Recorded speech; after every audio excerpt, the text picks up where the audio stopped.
안녕하십니까. 오늘은 2024년 4월 11일 목요일입니다. 오늘도 난세의 영웅 흑영령을 아십니까? 88페이지부터 읽어보겠습니다. 아픔을 묻고 서울로 나는 집을 나섰다. 어둠이 짙게 깔린 저녁 8시쯤 굽이치며 흘러가는 진주 남강이 끝없이 바라보이는 언덕에 어머니의 무덤이 자리하고 있었다. 그동안 공부한 한문책과 독학으로 배우기 위해 샀던 중학교 교과서와 일기장이 전부인 보따리를 어머니 산소 옆에 놓고 절을 하고 무릎을 꿇은 채 어머니의 무덤을 바라보았다. 나도 모르게 눈물이 흐르기 시작했다. 어머니의 무덤이 마을에서 가까운 데다 나무하러 산으로 갈 때나 내려올 때나 꼭 지나야 하는 산길 옆에 있다 보니 7살 때부터 하루도 빠지지 않고 절을 하러 매일 들르던 곳이었다. 그 초라한 무덤을 두고 천리 먼 곳 서울로 떠나려니 도저히 자리에서 일어설 수가 없었다. 친구들과 나무를 하러 가고 올 때마다 친구들을 기다리게 해놓고 어머니 무덤에 절을 하는 것을 보고 친구들이 흉을 보기도 했지만 나는 꼭 살아계신 어머니를 보는 것처럼 즐겁기도 하고 우울하기도 했다. 비석도 없이 묘의 봉분이 다 가라앉다시피 했으나 나는 진달래, 철쭉 등 온갖 꽃들을 어머니 산소 주변에 심었으며 때때로 잡초를 뽑았다. 어머니가 추울까봐 어머니의 무덤 주변에 갈림나무로 울타리도 만들었다. 나무를 해오다 잠깐 무덤 앞에 앉아 멀리 노을에 물들어가는 지리산을 굽이굽이 감싸며 흘러가는 진주 남강과 끝없이 펼쳐진 하얀 백사장 옆 파란 대나무 숲과 마을에서 올라오는 저녁 연기를 바라볼 때면 갈림나무에 둘러싸인 무덤에서 어머니가 금방이라도 나를 부르며 저녁 밥상을 들고 나올 것만 같았다. 그때마다 나는 이곳이 어머니가 살아계신 내 집이면 얼마나 좋을까 싶은 생각이 들어 마을로 내려가기가 싫었다. 나는 어머니의 무덤 앞에 앉아서 꼬박 밤을 새우고 날이 밝자 6년간 받은 우등상장을 어머니 산소 앞에 묻은 뒤 무덤의 흙을 조금 파서 보자기에 쌌다. 서울에 가서 무엇을 하던 어머니를 생각하기 위해서였다. 20열이 떨어진 반성이라는 곳에 기차역이 있었다. 전날 저녁과 아침밥까지 굶고 반성을 향해 걸어가면서 나는 정든 고향의 산천과 어머니 무덤 쪽을 수없이 뒤돌아보았다. 눈이 부어서인지 눈물 때문인지 앞이 잘 보이지 않았다. 박의 정신이 필요하다. 내가 세계를 통일하겠다고 하면 굳이 왜 세계 통일까지 하며 의아해하는 사람들도 있을 것이다. 그런데 나는 사람들이 좀 더 자비심을 가졌으면 한다. 넓은 사랑의 마음, 박의 정신을 가졌으면 한다. 사람들의 마음이 좀 더 따뜻하다면 나는 어릴 때 친구처럼 의지하고 아끼며 지냈던 정든소가 그토록 무참하게 도살되는 것을 목격하지 않아도 되었을지 모른다. 사실 우리는 너와 내가 따로 있는 것이 아니라 하나의 울타리 속에 서로 영향을 주고받으며 살고 있다. 그러므로 서로 귀하게 여기고 서로 도우며 가난하고 어려운 자, 약한 자에게 자비심을 베풀어야 한다. 이러한 사랑의 이타행은 궁극적으로 자신에게도 복이 되어 돌아온다. 석가모니는 천상천하 유아독존이라고 하였다. 우주에는 오직 나밖에 없으며 그 내가 존귀하다는 뜻이다. 곧 우주에는 내가 아닌 것이 없으니 모두를 귀하게 여겨야 한다는 말이다. 곧 우주에는 내가 아닌 것이 없으니 모두를 귀하게 여겨야 한다는 말이다. 가끔 이것을 온 우주에 오직 부처만이 홀로 존귀하다고 해석하는 사람이 있으나 그것은 잘못 해석하는 것이다. 성인인 석가가 어떻게 그런 오만한 말을 했겠는가? 우리 민족의 오래된 경전 천부경에도 나와 있듯이 우주의 만생만유는 하나에서 나왔고 하나가 분열에 분열을 거듭하여 만생만유로 펼쳐진 거대한 하나의 우주를 이루고 있다. 하나의 우주를 이루는 그 속의 모든 존재는 하나같이 다 존귀하다. 눈과 코와 귀, 팔과 다리가 연결되어 하나의 몸을 이루고 그 몸이 소중한 만큼 그 몸을 이루는 눈과 코와 귀, 팔과 다리가 모두 소중하듯이 말이다. 나도 귀하고 너도 귀하고 모든 생명체가 다 귀하다는 것이 석가모니 부처의 천상천하 유아독존의 가르침이다. 남을 자신처럼 여기고 자비로 대할 것이요 이타심으로 바라보고 행동하라는 가르침이다.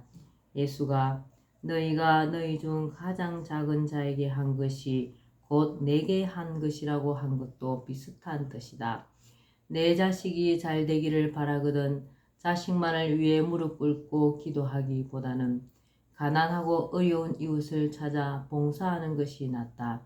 그것이 진짜 기도이기 때문이다.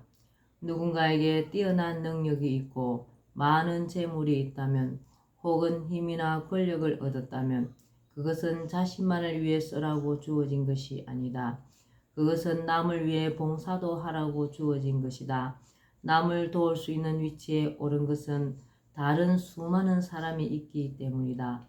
파도가 치는 것은 바닷물이 있기 때문인 것처럼 학업 성적이 1등이라면 2등부터 꼴찌에 다른 학생들이 있어서 그러한 영예를 얻을 수 있고 재산을 많이 축적했다면 그것이 가능하도록 팔아주거나 상대적으로 잃은 사람이 있기 때문이다. 우리가 이러한 마음 자세로 다른 사람들에게 대하여 자비와 사랑, 이타심으로 대할 때 세상에는 정의와 무관심, 갈등과 분쟁 대신 사랑과 화합과 평화가 오게 되며 상대가 잘됨으로써 나도 잘되는 상생의 세상이 열리게 된다. 내가 가정 살림을 책임지고 있는 여성들의 불안감과 가난하고 힘들게 사는 사람들을 생각하며 권리로서의 고정적인 국가의 지원금 같은 것이 있어야 하겠다는 생각을 한 것은 박애의 마음이 바탕이다. 또 부채에 시달리는 국민의 부채를 해결해 주는 방안이나 신용불량자들에게 20년 무이자 무담보 대출 지원으로 신용회복 기회를 주는 방안 등을 마련할 필요가 있다고 생각한 것도 모두 국민에 대한 사랑의 마음, 박애의 마음이 바탕이 이루고 있다. 아울러 한국의 지도자가 된 뒤 아시아를 통일하고 세계를 통일하겠다는 포부를 밝히는 것도 이 지구촌에 한 해에도 엄청난 수의 사람들이 먹지 못하고 질병에 그대로 노출된 채 굶어 죽고 지구촌 곳곳에서 일어나는 끊임없는 전쟁으로 수많은 사람들이 아무런 잘못도 없이 죽거나 터전을 잃고 난민이 되어 비참한 생활을 하는 일이 계속되고 있으므로 이를 종식시키려고 하는 것으로 근본 정신은 박애이다.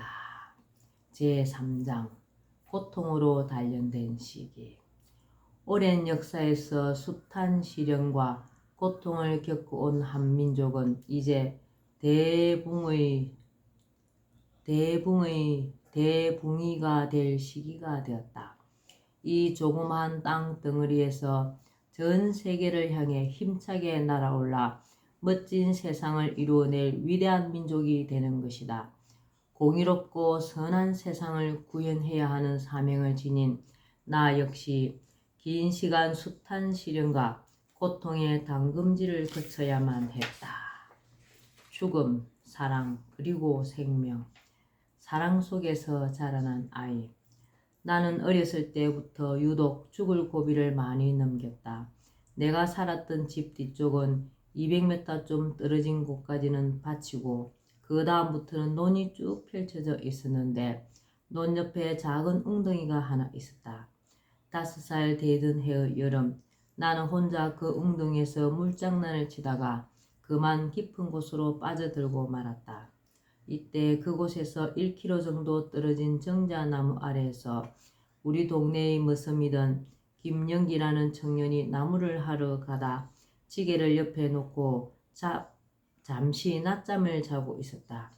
그런데 어떤 여자가 애절하게 그 청년의 이름을 부르면서 잠을 깨웠다. 눈을 떠보니 여자는 보이지 않고 계속해서 한 방향에서 여자가 이름을 부르길래 청년은 소리가 나는 쪽을 향해 논두렁길을 한참 갔다. 사람이 다니지도 않는 들판 한가운데를 걸어가며 여자가 부르는 곳으로 1km쯤 가니 작은 웅덩이에 어린아이가 배가 볼록한 채 떠 있었다. 그는 아이를 급히 물에서 끄집어내고는 물을 토하게 하여 겨우 살려냈다. 그 아이가 바로 나였다.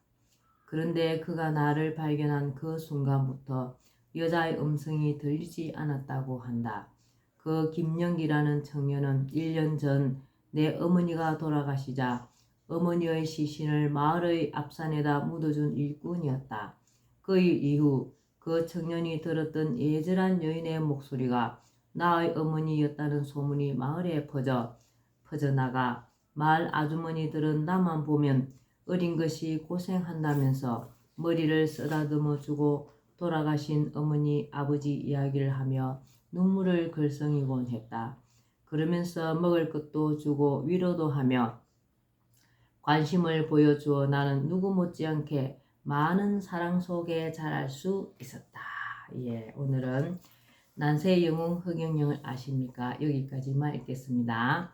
그동안 우리 국가혁명당 15분을 외치면서 우리 흑영령 신이님을 국회로 보내려고 노력을 많이 했습니다. 이것 또한 우리가 백궁을 가기 위한 하나의 디딤돌이라고 할 수 있겠죠. 네, 좋은 계기를 만들어 주신 우리 신우님께 항상 감사해야 되겠습니다. 오늘도 흑영령을 많이 외치면서 행복하고 즐거운 날 되시기 바랍니다. 감사합니다. 흑영령, 흑영령, 흑영령.